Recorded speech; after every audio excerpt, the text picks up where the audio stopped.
seems to me that there are two pillars that this country is founded on. One is democracy, and one is capitalism, free markets. And it seems like one party wants to get rid of one, and the other party wants to get rid of the other.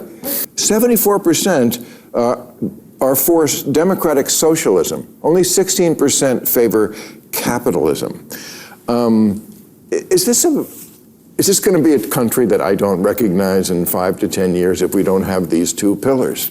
If we don't, I mean, where are the Democrats going with this? If Mamdani is the face of the Democrats on the East Coast and Katie Porter is the face on the West Coast, I don't know if that's great politically for that party. There are a bunch of people right now in New York City who are sitting there going, what did we do? What happened? What do we do? We didn't pay attention until it was too late. We didn't get out there and talk to people in restaurants and coffee houses and beauty salons and barbershops. We didn't do any of the talking. And now this cancer is hanging over our city, the biggest city in America, the financial capital of America, basically the cultural capital of America, and it's about to be taken over. Let me ask you a question. I should have put this in the poll. How many of you in your lifetime have had the chance to sit down with people who have had to escape a communist country? I bet you that number is very small. You see, this is another bleacher moment. You're sitting in the bleachers going, oh man, those guys in New York, oh, that really sucks. Oh, look at that. Oh, it's really bad. And you're up in the bleachers because you've never talked to somebody who had to flee communism. Luckily, they're all over the place down here. If I go into Little Havana in Miami, I can sit right down in a restaurant and have coffee. Well, I don't have coffee, so I'd have a Diet Coke with a whole bunch of people who either have fled communism or had family members who have fled communism. The woods are thick with them. And they're sitting back. You want to get a story, they're sitting back going, oh, they don't know what's coming. They have no idea what is coming to New York City. Do you? Do you have any idea what's about to happen in New York City? Probably not, because you don't know anything about communism. You see it on the news, oh, communism. But you don't realize how fast that can spread. There were people in Cuba, prosperous people, doctors, lawyers, business owners, woke up one morning and went, I need to get in the bathtub and roll my ass to the United States. Have you ever heard the stories how people literally had to leave everything and just leave, either get on a plane or a boat and just get out? You had no time. The storm had come and landed on them. At least now you have the time and you have the ability to take action. These people didn't have that. I know people literally who were able to get to an airport or get to a boat with a suitcase. Everything else is still sitting there. I know people who had to do that and their family members are still there and can't get them out. It happens a little bit and then all of a sudden, all at once, communism. And so if you've never had the chance to actually talk to somebody and say, hey, listen, how did people fall for this? What was it that got people, I don't know, to say, yeah, this sounds great? And then you ask them, then why didn't you guys see what was coming and do something? Because we didn't think it could happen like this. I had a man I asked one time, and a guy was able to replicate what he did in Cuba, and he's now quite wealthy here. I'm like, did you guys not, you're smart. Did you not see this coming? Well, we thought this was just something that would pass and it was a political thing, and little did we know, boom. And then there was no ability to pull up. It was over. And you just grabbed what you could. Whatever cash you had in the house, maybe you were able to get to the bank, but it was over just that fast. So I'm going to show you some things right now while we're waiting for President Trump. And I want you to imagine in your little burg in the country, wherever you are, however comfortable you think you are right now, how quick it can change. And how there are so many people that you need to be talking to and letting them know, hey man, we can't let this happen here. Oh, don't worry, Doris, it'll never happen here. We would never, no, it could never happen here. Well, there's a whole lot of people in New York City right now who are up the creek because it's happening. And so last night, with everything we were talking about, there was a debate between Andrew Cuomo, Curtis Sliwa, and the Zohran the Great. And what I'm going to show you should scare you, should frighten you to your core, and should motivate you to make sure that your people and the people around you, your neighbors, all know we can't let this happen here. Can't. Listen to this. This is Mike Johnson first. Now, tomorrow, the Democrat leaders are going to join for a big party out on the National Mall. They're going to descend on our Capitol for their much-anticipated so-called No Kings rally. We refer to it by its more accurate description, the Hate America rally, okay? And I'm not sure how anybody can refute that. If you think about what's going to happen here tomorrow, you're going to bring together the Marxists, the socialists, the Antifa advocates, the anarchists, and the pro-Hamas wing of the far-left Democrat Party. That is the modern. All right, so the thing you have to realize tomorrow, because you do need to pay attention as to what is going to be happening, is as you're seeing these groundswell of people, millions, there'll probably be millions of people when you aggregately put them across the country, how many people there are. And as you're looking at that, understand you're looking at a breeding ground of socialism, Marxism, and communism. All the isms will be right there. They'll be all together about what we need to do to overthrow America. You see, Hakeem Jeffries got mad yesterday because it was referred to as the Hate America rally, when at the same time, what else would you call it? These people are hell-bent on tearing down every pillar of our society. They are hell-bent on making sure people understand that white people are the devil, while the white people are out there protesting. Imagine that. What kind of damn brainwashing is that? You're going to have people out there talking about white supremacy and Nazis and fascists and how white people did this, and they're white. I don't know how they did that, but they're going to do it, and you'll see it tomorrow. Democratic Party. Candidate in the Democratic primary for him to set foot in a mosque. He had more than 10 years, and he couldn't name a single mosque at the last debate we had that he visited. And what Muslims... This was in an actual debate for the mayor, and it became an issue at a thing of contention about Cuomo not have visiting a mosque. They are now going to use this as a wedge. If you don't accept us, if you don't wrap your arms around us, that is a problem. Hey, you can't even name a mosque. Well, I wouldn't be going to them. I mean, I don't worship in a mosque. Why would I don't understand this. And then you can't say that I'm trying to ignore the Muslims in the community, because I would go to a community meeting. I would meet you in a governmental hall. Why would I go to a mosque? I've only been to maybe 2 or 3 times in my entire life, a Jewish temple. With my old boss, when his father died, I went to their service.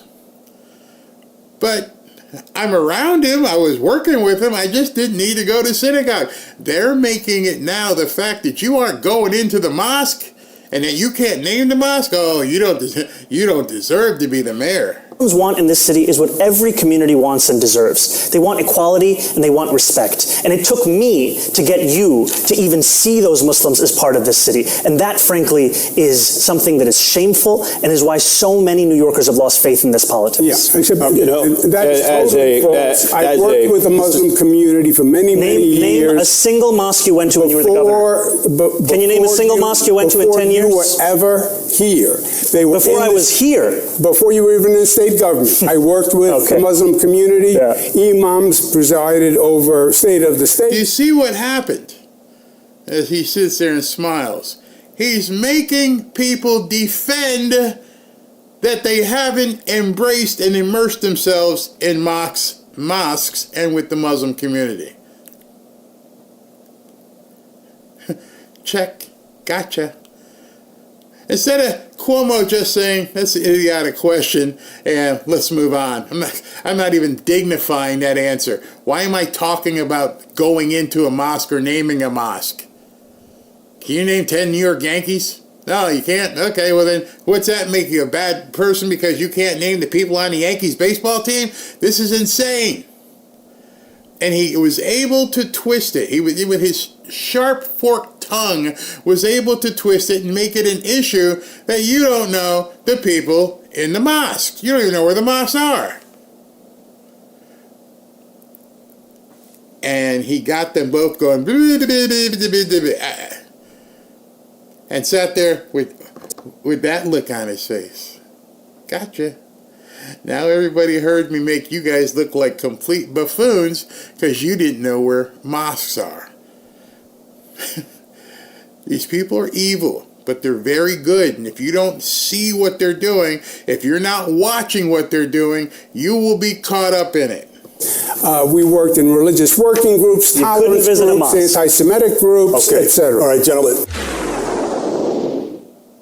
And to follow the advice of district attorneys that we have here in New York City, the current Manhattan DA, the former Manhattan DA, the current Brooklyn DA, the former Manhattan DA having said that prosecuting women for prostitution is something that actually leads to less safety. And what we need to... So as part of his forum last night, he was advocating to let women be prostitutes. We shouldn't be prosecuting women for being prostitutes. Everything goes where we're from. Just hide your goats. But other than that, everything is fine. Don't prosecute people for being prostitutes. And then the next word out of his mouth is, oh my God, did you really just say this? Is provide an economy Mr. Mamdani, of opportunity. just a quick call. We got to provide an economy of opportunity. We need to promote you so you can have more. You'll make even more money by doing the dirty deed. And nobody will ever bother you. Welcome to New York. Instead of trying to help people get out of situations wherein they have to, or they feel like they have to make money doing things that they really don't want to be doing, you're encouraging it. Whew. Welcome to New York. So no legalization. How about decriminalization? I do not think that we should be prosecuting women who are struggling, who are currently being thrown in jail, and then being offered job opportunities. I think we should be actually providing those kinds of opportunities at the first point of interaction. Where's the first point of interaction? Hello, Tiffany with 2 E's. I got $200 here. What can we get done here? Oh, there's the first interaction. Hey, well, listen. Instead, Tiffany, instead of bending you over like a circus animal, why don't we think about teaching you about HVAC? How about, is that the first? What in the hell does that mean? Tiffany with 2 E's is there to do some kind of service, and you want to tell her about opportunities. But, everything you're doing right now is okay. I don't know. I was brought up differently. I was brought up to respect women. I was brought up to maybe it was because I had 4 sisters, and I was in a true matriarchal type family. Once my mom and dad got divorced, it was my 4 sisters, my mom, and my grandma, and my aunts, and I'm like, good thing I didn't didn't turn out like lighting the loafers. There was nothing but women around me. And so I knew at a young age that what a woman is and what a woman, which they don't even know now. That's right, they don't even know what that is. So how the heck are you going to legalize prostitution for people who aren't? It's too confusing. But you're thinking right now, well, that couldn't happen in my town. Really? If certain women of the night knew there was going to be no problem, there'd be no problem. You have no threat of being arrested. They would welcome you. They would give you the hotel rooms, everything. Please set up your shop here. What do you think would happen? Am I being far-fetched? Well, I bet you there's a lot of New Yorkers right now who felt, hey man, I lived through Rudy. He cleaned all this up, and what you're doing is going back to the future. We already lived this in New York City. See, many of you guys may not know that. If you look at the old stories about how Times Square and the 42nd Street district were like, and Rudy cleaned all that up. All the peep shows, no, we don't want this in the biggest city in the country. We need to clean it up. And he's like, let's open it back up again. Let everybody do whatever debauchery they want. And people love it. I would be the mayor of this entire city, and that means ensuring that the wealth that we generate in this city is also wealth that every single New Yorker can actually feel in their pockets. Because what we have... I want to be the mayor of everybody, and I want to give you other people's money. He just sits there and smiles, talking about Mamdani here. And I want to have wealth to give it to everybody. You can't give wealth to people who don't earn it. I mean, you can bequeath it, you can give it as an heir, but you just can't give it to some stranger. That's what he wants to do. Oh, Barry, it couldn't happen here. I'm pretty sure there are people in New York City right now who went, yeah, that really can't happen, can it? Have today is a system that has generated the most wealth in the wealthiest country in the history of the world, where 1 in 4 of our neighbors are living in poverty. That's unacceptable. We can't look at 500,000 kids hungry every single night as just the cost of doing business in the city. That's something we have to actually change. And I'm going to do that by fighting for my neighbors in Queens that I've come to know, who are not only the ones who own teapots and toy stores, who own diners and dry cleaners, but also the ones who work there. Because right now, all of them are being pushed out of this city by corporate greed, by private equity, and by a politics that refuses to fight for them. I will finally deliver that politics. Follow-up. No, they're actually being pushed out by you. They're being pushed out by crime. You're taking everything that was good about New York City and turning it on its head, which is exactly what they do in communist countries. It has never worked anywhere. There is no role model for them to say, hey, look at it over there. Nope, it doesn't work. But then you get the people who give excuses. Well, they just wasn't done right. Well, what are you going to do different? Because right now you seem to be running that same playbook. There doesn't seem to be any difference. You're going to do the same thing Castro did. You're going to do the same thing they did in Venezuela. What are you going to do different? Nope, because the existence of this ideology is basically to make people who can't achieve more important than the people who do achieve. Make no bones about it. That's what it is. Wow, you've done great. You've built this business. Wow, you're successful. You're wealthy. Fred here has been playing video games and hanging out and smoking vapes, and he needs some of that jack you got. There's no other explanation. You're telling me that Jack over here, who's been living in mom's basement and vaping, hasn't had the opportunity to get into a better situation. Well, then you would have to ask Jack some very hard questions, which the Democrats will never ask. Why are you having 14 babies? Why are you getting in trouble? Why are you doing this? Oh no, don't ask. Just take it. Ask the people in Cuba. They'll tell you. But the question is how you'll make them free. We will fund the revenue that would have otherwise been brought in from fares, and that's something that we would do in partnerip with Albany, and I've put forward two proposals. The first is to raise taxes on the top 1% of New Yorkers by 2%. Okay, so somebody needs to give him a cheat sheet, and on that cheat sheet would be the information defining the word free. Because if you can't define the word free, that means it's just there. Doesn't mean you're taking it from someplace else. As soon as you reach over here, it's no longer free. You're basically saying you're going to pay for it, so they don't have to.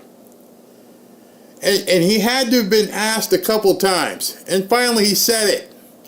And he's been saying it. And New Yorkers aren't paying attention. Even though he may not have the power to do it, he's going to try and find a way to do it to raise more taxes. Taxes, taxes, taxes. That would raise $4 billion. The second is to raise the state's top corporate tax rate to match that of New Jersey, which would raise $5 billion. You can't tax your way out of this stuff. There is not going to be any limit. New Yorkers not paying attention or too late, you begin to pay attention. All they're going to want to do is take more and more and more. And then you're probably sitting, like you said, you're comfortable. Like, they can't, I'm in a different position. No, they're coming. Remember, not so long ago, just in, November, Kamala Harris wanted to make sure that if you did $600 on your Venmo account, you needed to let her know. Which would have been the first step. They needed to expose. You also remember they hired 82,000 IRS agents. Why would you need 82,000 new IRS agents? Because we're going to come out and get what we can. Don't think for an instant that this can't happen where you live. Go further toward the Vienna model. We'll have to go beyond the market. We can establish community land trusts to gradually buy up housing on the private market and convert it to community ownership. We can give tenants a right of first refusal to their landlords when buildings go up for sale. And we can fully commit to a new era of social housing, ending subsidies for luxury housing development and using our wealth to build beautiful, high-quality social housing projects that offer good homes. Notice he said our wealth. No, he means yours. He means using your wealth to help the other poor peoples who can't afford stuff. It's redistributing wealth by not saying redistribution. Just like we're just going to help the poor peoples. Homes and strong communities to everyone. We won't decommodify housing overnight, but we know what we have to do, and we have history to guide us. So the objective here is to decommodify housing. Taking an asset, whether it's your single asset, the one you live in, or you do it like me for an investment. They don't want to do that. This is the next thing that they want to see happen after healthcare. They want to privatize healthcare. They want to have universal healthcare. They can't figure out how to get it done. Obamacare was close, but now it's starting to fail. And the other big apple for them, no pun intended, is housing. And then you watch what happens. They're going to go after healthcare. They've tried to make a dent in it. They're going to go after housing, and then they're going to go after food. Because if they have your medical care, if they have your housing, and they have your food, they own you. This isn't by accident. I'm not making it up. It's in the book. Read the Communist Manifesto. Read what Karl Marx said. They're following the playbook. Go after the healthcare. Then you got to take the housing, and then, you know what, then we're going to go ahead and go after the food supply. And then the number 4th pillar is your transportation, to make sure you only go where they allow you to go. And you're thinking to yourself right now, this can't happen to me. This can't happen where I live. And I'm telling you, if you haven't talked to people who've had to experience communism, you're sorely mistaken. My platform is that every single person should have housing. And I think faced with these two options, the system has hundreds of thousands of people unhoused, right? For what? And if if there was any system that could guarantee each person housing, whether you call it the abolition of private property or you call it, just a statewide housing guarantee, it is preferable to what is going on right now. And I think that people try and play like gotcha games about these kinds of things. And it's like, look, I care more about whether somebody has a home. The abolition of private property. He said private property. He didn't say houses. Because they're come for your cars too. Hey, you don't need to have a car. You need to take a bus or a subway. Oh no, you don't need to be driving around on these roads. You don't need all the gas, everything else, none of it. The abolition of private property. I can't even understand how there'd be any politician who would get one vote who's talking openly about the abolition of private property. And again, you see the other part of the Communist Manifesto, changing words. It's not homeless, it's unhoused. Everything they've done with our language, including what they force us to do here, is just another brick in the wall that they're placing to take this country down. What the hell does unhoused mean? They're homeless. Now you're going to take that word out of our dictionary. Oh, we can't say that. They're undocumented. What does undocumented mean? Don't think that this can't happen where you live. The old thing about putting the frog in the boiling water. You don't realize it until it's too late. New Yorkers are waking up this morning going, oh my gosh, it's really happening. Yep, it's really happening. There is no sign that the race is tightening at all, Kate Baldwin. If anything, Zohran Mamdani's lead is getting bigger, wider, larger. You look in September in a three-way, Mamdani was at 45, Cuomo 15 points back, Curtis Lewa, the Republican, at 17. Look at where we are now. Mamdani is actually up. He's up to 49%. Then you got Cuomo at 31%, so a 15-point advantage back in September on the average. Now it is 18 points. The bottom line is this. Andrew Cuomo needs something very big to change at this particular point, unless, of course, he becomes Teddy Roosevelt overnight. Because if something doesn't change over the final 2.5 weeks of this campaign, this race is pretty much over.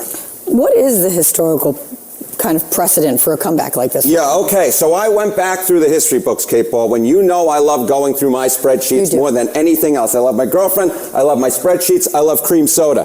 What happens if we look at the historical spreadsheets? Look at this. Mamdani leads by 18 points right now. Look at the largest polling average miss since 1989. You know what it was? It was 11 points. You don't have to be a mathematical genius to know 11 points is less than 18 points. So if Andrew Cuomo is going to come back and win, either something like Curtis Lewa has to drop out of the race, or you need a polling miss that is nearly twice as large as the largest miss on record. So you're going to probably need something historically unprecedented for Andrew Cuomo to win this race if the polling average holds through Election Day. There are lots of reasons why. I would never have imagined that I would wake up some morning hoping that Andrew Cuomo would actually win. Somebody as slimy as Andrew Cuomo, we're like, dude, please, do something. Absolutely do something. You cannot let this guy win. New Yorkers, start slapping him. Wake up. What are you thinking? And I could see if people were being bamboozled. But people aren't being bamboozled. He's telling you, we're going to make prostitution just like completely legal. Yeah, we're going to just tax you at 50-something%. Yeah, we're going to not send police when something happens.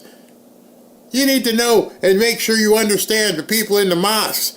He's telling you with a smile, this is what I'm going to do to you. I'm going to abolish private property. And they're all just like, oh, okay, so he's so good. He's got charisma or something. Anyone picks one candidate over another, but what is some of what you're seeing why Mamdani's doing so well? Okay, why is Mamdani doing so well? Sometimes, Kate Baldwin, politics is simple. Life is never simple, but politics can be simple. And it simply comes down to this. Mamdani is the likable guy and Andrew Cuomo isn't. This is not a case of the lesser of two evils. You look at the net favorable rating, Mamdani is at plus 15 points. Andrew Cuomo has been underwater in the average poll throughout this entire campaign. You know, how do I say this without sounding crazy? I don't want this guy, this communist, to be in New York. I love New York. Donald Trump is from New York. But if this guy gets elected, I'm going to feel like Howard Letnick down here in South Florida. We're going to make so much money. And instead of saying tariffs, it's going to be because of Mamdani. We are going to make so much money. This guy gets in, and it's going to be a mass exodus. People will be, when they wake up and finally, it'll be too late at that point, the water in the pot will be way too hot, and it'll be bubbling up on you, and then you're going to get shut out of South Florida. It's coming. I want to show you something, to give you an idea, okay? Because he's talking, well, let me play this next clip for you. So a lot of individuals in this city pay more than 50% of their income in taxes. When you talk about a fair share, how much more than that? What is the fair share? What's the number? I've said that we should increase personal income taxes by 2%. Is you notice how he smiles when he's sticking his knife in you? We should move it up by 2%. So you mean 52%? That's what you want to charge people? Fair. And my point is this: give up more than half of your income. That's if you're making $1 million in New York City or more than that, you can afford to pay 2% more. And the reasons you can. All right. Now, I played this yesterday, and I wanted to show you something. If you make $1 million in New York City, you can afford to pay more. How do you know? Well, let's say some guy or some gal makes $1 million, and they have, I don't know, maybe a nice penthouse, and they're paying 10, 12 grand a month for their mortgage payment. And, they don't own a car because they use drivers, and they spend another $2,500 a month on chauffeurs and things to get them around. Their food bill, I don't know, and you can keep going on, and then you start realizing it ain't all that much. Well, Barry, they're making $1 million. Not if you're taking 52%. If between state and federal and city and everything else, they're taking 52% of your money, well, that $1 million, what's that, $100,000, $90,000 a month. If you're giving away 50, now you're down to 45. So how do you know what somebody can or can't afford is what I was saying last night. It's easy for people who are the have-nots to say, you can afford it. Well, what if I'm paying for this or I'm paying for that? So what you're telling me is I have to stop paying what I'm paying for because you want my money to give to somebody else. So now let me show you why there will be a mass exodus in New York City. There's this, I went and got this from bankrate.com. And it is a calculator, and it's meant for people who are about to move to see what you're making now in one city and what's the value of it in another city. Meaning, is it cheaper or is it more expensive? So if you're moving from New York, I don't know, let's say you're moving from New York to Fort Lauderdale. How's that going to look? Let's see. I make $1 million in Manhattan, and I'm going to move to Fort Lauderdale. Let's refresh this. Boom. It's almost 47% cheaper to live in Fort Lauderdale. And you would only need a salary of $534 to get the same quality of life that you have in New York. You follow me? Well, let's go to another city. Let's say, I don't want to go to Fort Lauderdale. Maybe I want to go to Austin, Texas. It's still kind of liberally. I don't really want to go to. Let me just check that. Oh, it's 58% cheaper. You only need to be making $415. So wait a minute. You're telling me I can take my salary or whatever I make, maybe I don't even need to be in an office, and I can go to someplace like Austin, and it's nearly 60% cheaper? Wow. I don't know. Can you check something like Orlando? Let's see what Orlando, Florida is like. And now you're almost up to 60% cheaper. Now let's get really crazy. Well, I don't want to go to Florida. Don't want to go to Texas. What about Alabama. What about Tuscaloosa, Alabama? What could my $1 million buy there? Oh, so I don't need to put up with the commies, and I can just relocate, because these are people who obviously have the ability to relocate, and they can save a crap load of money. But I want to be more cosmopolitan. How about a big city like, I don't know, Atlanta? Yeah, because maybe I want to stay around my lib friends. You're still going to be 60% cheaper. All right, Barry, I don't believe you. Let me go for the big enchilada. Put me down in South Beach. I want to hang with the South Beach crowd. Okay, let's see, Miami-Dade County. Let's look at this. And you're still 48% lower. You don't think there's going to be an exodus out of New York City when you're telling people you're going to take 52% of their money, and anybody with half a brain knows they're not stopping there? Meanwhile, Ron DeSantis is down here saying, hey, we don't have no state income tax, we don't have no city income tax, we have no county income tax, and we're about to do away with property tax. Wait a minute, I get to keep 50 to 60% more of my money? Yes. Just by coming, yes. We're going to make so much money. At this point, I should become a Mamdani fan. Or to do so is because that money will be used to better your quality of life as well. Yeah. Because when I speak to the wealth... I told everybody this last night. That right there with the forked tongue smile, we're going to do things to improve your quality of life. Well, I can improve the quality of my own life. If I'm making $1 million a year, I'm pretty much determining what my quality of life is. I don't need to go down there into the subway. I take a limo to lunch and dinner. I go to the dry cleaner. I do whatever I want. I don't need you to improve my quality of life. I can even hire a bodyguard. What in the hell are you talking about? You're going to improve my quality of life by taking my money. New Yorkers, I hear concerns about the cleanliness of the city, the quality of life in the city, questions of public safety. This money is the money that will be used to deliver on those things so that we can ensure that we have a return on investment for all of the money that we are raising and spending right here across the 5 boroughs. You guys invest it all? You buy gold, you buy silver, you've been doing that stuff. Don't you make your own return? What you're saying is you can't survive as a city unless you take my money and do what you want to do with it, and you're telling me it's going to improve my quality of life and get a better return. Hell no. Hell no. By the way, ask the people from Cuba. I should go down to the Cafe Versailles and just just hang out there and let you talk to some of these people who personally experienced communism. They were coming over in bathtubs, any kind of rafts that they could, and just rowing across the water. Get me out of here. Anytime you have to put up barriers to keep people in a country, should tell you all you need to know. You're not allowed to leave. What do you mean? You can't leave. You're stuck here.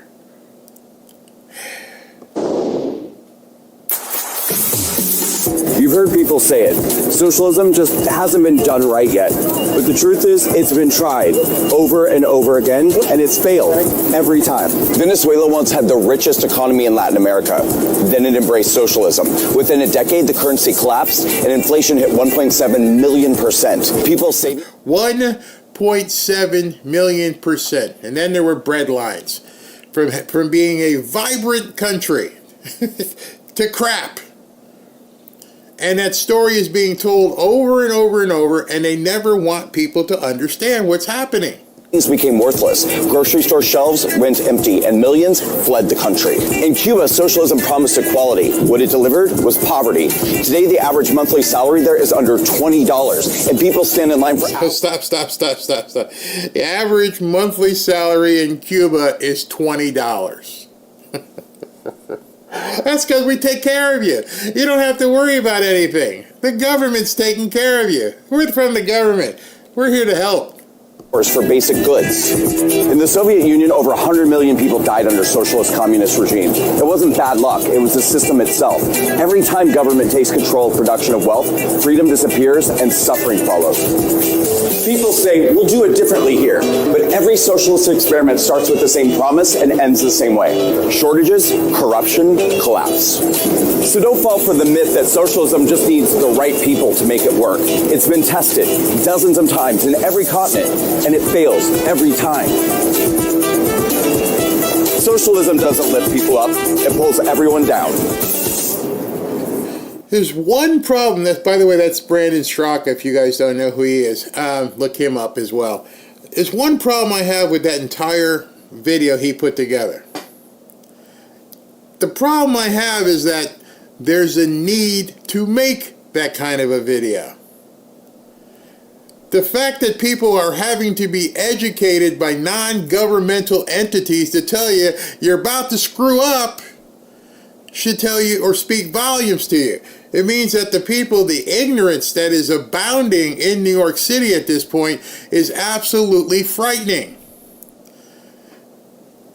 If Mamdani is at 48% compared to, what the, not even Republicans, the non-commies are, that means they're, right now, because they're split and apathy and everything else, there's probably in excess of 50% of people who don't want this, but are not in a position where they're either being polled or they're actually going to vote. Or there's a good amount of people who've already decided, I've had enough, I'm leaving. I don't care who you guys put in here. I'm done. I'm absolutely done. I'm not going to deal with this crazy stuff up here anymore. I'm going to go live by the beach. I'm going to go over to Wilmington, North Carolina. I'm going to do wherever.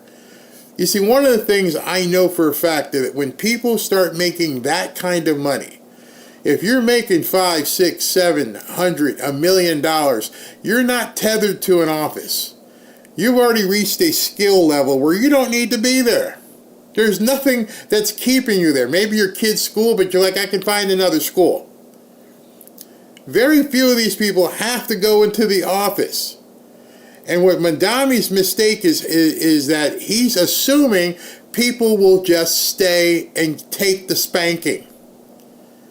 I have met so many people who have relocated because of what happened during the jabademic. Now everybody is setting up studios in their homes. Do you know at this point, when I look to buy a house and renovate that house or sell it, I am building in two things that you would never have thought, maybe even 10 years ago. A home theater and an internet room. Because people are doing this. Even if they're not doing regular podcasts, they're taking client calls. They're doing Zoom calls for their office, wherever the headquarters is. This is their office. They're making enough money where it's like, okay, so I need to dedicate a room for a studio. Robin and I were looking at someplace, and same thing. It's like, okay, that room's going to be the studio. And then she goes, what about my studio? I'm like, oh, I forgot about that because she's an artist. She's getting really good, too. I mean, that's her koi picture right there. I can say that. If Donald Trump was talking about his granddaughter's YouTube channel today, I can definitely say, this is stuff my wife is making right there. Yeah, stuff like that. But in any event, people are doing it right from their homes, and they're making more money than if they were in an office or at a job. Wink, wink, wink.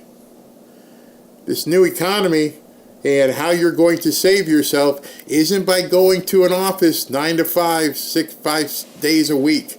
Nope, that's not going to make it. You'll have a robot in there pretty soon. Which is the other thing. There are enough smart people in New York City who understand where the economy's going. It's robotics. It's AI. And what are these 50% of people thinking right now? The communism aspect ideology is done. It can't possibly exist because the government can't do what private enterprise does. It's tried, it's failed. And so he's a man out of time here. And this man out of time is coming in here and trying to do a Obama light type thing and smile in everyone's face and say, socialism is good. We'll just take your money. As if I have to let you. Paid for by Defeat Mamdani PAC. New York is New York. It's definitely it's the media capital, the financial capital. It is a bellwether like no other city is in this country. So don't tell me that who the mayor of New York is doesn't matter. Let me play devil's advocate for a second. Don't play devil's advocate. You don't live there.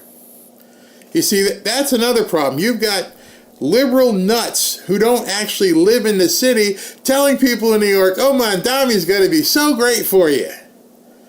Why don't you live there? Because I'm not giving up 50% of my income. I don't know what the New York Jets, the Knicks, and the Giants are going to do. I don't know how y'all going to act. How are you going to sign any players? How are you going to get a player to come up there? How much?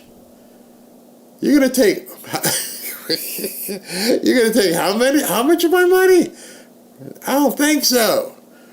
Broadway's already collapsing. I don't know if you've been following that. I wasn't.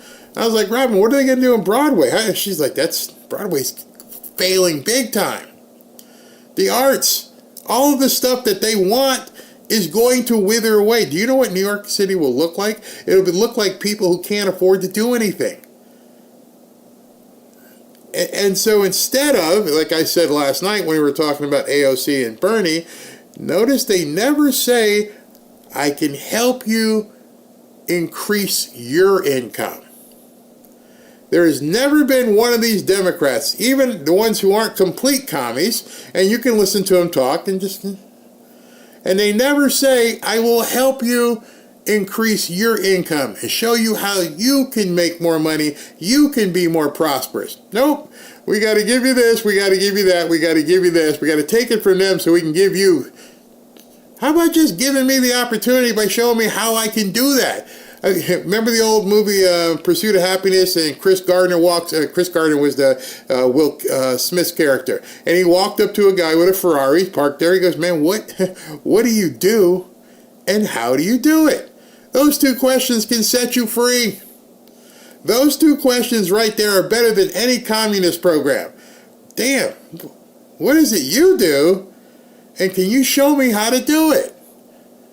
And then the rest of it is you actually have to do it. If you've seen that movie, if you haven't, maybe that should be a good movie night. If you haven't seen Pursuit of Happiness, let me know in the comments. Maybe I should show that. Maybe Ashley can try and get Chris Gardner as one of the guests on the show. Chris Gardner was a guy, homeless, whole 9 yards, completely homeless, had no idea what he had to do, had a young son. They lived in a bathroom in the subway.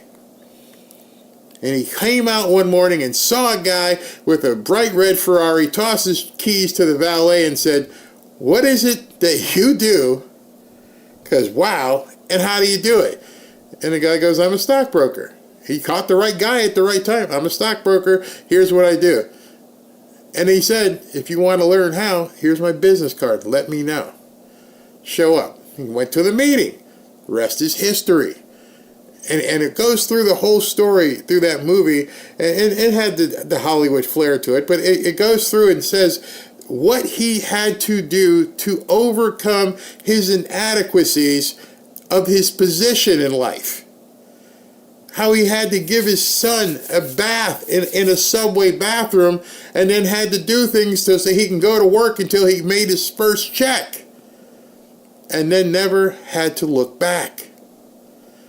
Somebody took the time to say, yeah, all right, come on to the meeting and I'll see if I can get you a job here. Understand, we ain't paying you. It's 100% commission. Whoa, how many of you have ever worked on 100% commission?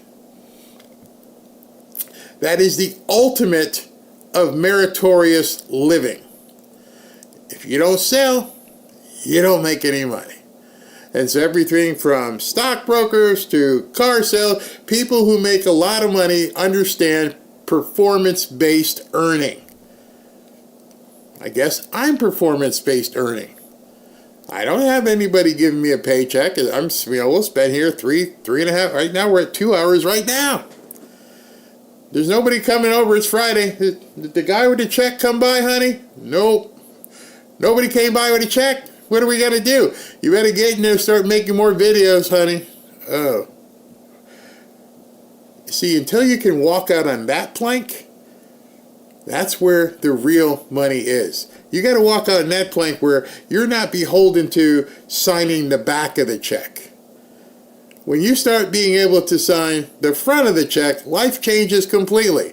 The Democrats never want people to learn how to sign the front of the check. Everything they do with their communist manifestos and what they want to do is to keep people not even signing the back of the checks, just looking in their EBT card and just having it given to them. It's disgusting. You think, let's say, on the seize the means of production, do you think that the mayor, that one person, if he is a democratic socialist, do you think that he would have the power and influence to be able to, usher in socialism? He definitely has the power and influence to elect J.D. Vance or whoever is the Republican candidate next time. There's the answer. This is going to be a groundswell. There are people like J.D. Vance are going, are they really going to do this? Are they really going to destroy the biggest city in the country before the 2028 election? Oh, I couldn't ask for more if I was J.D. Vance. I would put a giant spotlight. You're in Donald Trump's hometown, where they're going to film all kinds of things. Watch what happens. Is this what you want for your life? Is this what you want in Minnesota? Is this what you want in this town as this stuff is spreading? Is this what you want for America? Unfortunately, there's enough of these nuts that make it even close. It shouldn't even be close. But we're in a want to be fed mentality. Like kittens. Once you can either teach a man to fish or you can give him a fish. And for some reason, we know why. They don't know the Bible. That's right. Is a walking commercial for the Republican Party I think nationally. the Republicans are going to... When you let the Democrats, socialists, and now they're actually calling themselves socialists, when you let them take over a major American city, this is what you get. The state-run grocery stores, which work so well in Cuba and the Soviet Union and Venezuela, just bad ideas. And again, this ugly streak, streak of anti-Semitism. Who's the most popular? One of the problems that commies have, socialists have, is all the people who are pushing socialism, and you can look for yourself. Every single one of these politicians, media people, podcasters who are pushing socialism already are capitalist. Bernie Sanders, he had to stop saying millionaires and billionaires because he got to the millionaire status. Oh, I can't say it. Billionaires. Elizabeth Warren, AOC, this guy. Everybody pushing socialism for you is making out like bandits themselves. Why don't people notice that? Why don't people notice that these people here are capitalists to the core? They're owning houses and they're buying boats and everything, but they're telling you the white rich guy is a problem. And the idiots don't even realize those are the people. You remember a year ago when AOC was talking about how bad Florida was? And then about 2 days later, she got caught with a picture. She was vacationing in Miami. Don't go. It's horrible down there. You won't believe what it's like. What time's the plane leave? Okay, I'll be there. Okay, yeah, don't go to Florida. And she's down here. They're all down here, by the way. They're all down here. All of the lib nuts with money come to South Florida. So you often wonder, why are you pushing the Commie Manifesto on everybody else, but you don't even believe it yourself? You wouldn't even bother missing a dinner. You're going to get the backstage pass. You're going to buy the front row seats. You don't care. You're going to go into the finest restaurants. You're going to drop $600-700 on a steak dinner. But then you're going to go in front of a camera and say the rich people are bad. They need to give their fair share. And I'm thinking to myself, the people watching and swallowing this crap have to be complete morons who they're listening to. When you have to get dressed a certain way just so people don't see what you have in your closet because they would get mad, you know something's wrong. The other day when Erica Kirk was on with President Trump, the next day everybody was taking pictures of her rings and stuff. Oh my God, I can't believe she had all that gold on. You ain't met my wife. There's nothing wrong with it. You've been conditioned to thinking it's bad. You shouldn't have that. You know, the whole "you shouldn't have that" crowd down here would be very upset driving around.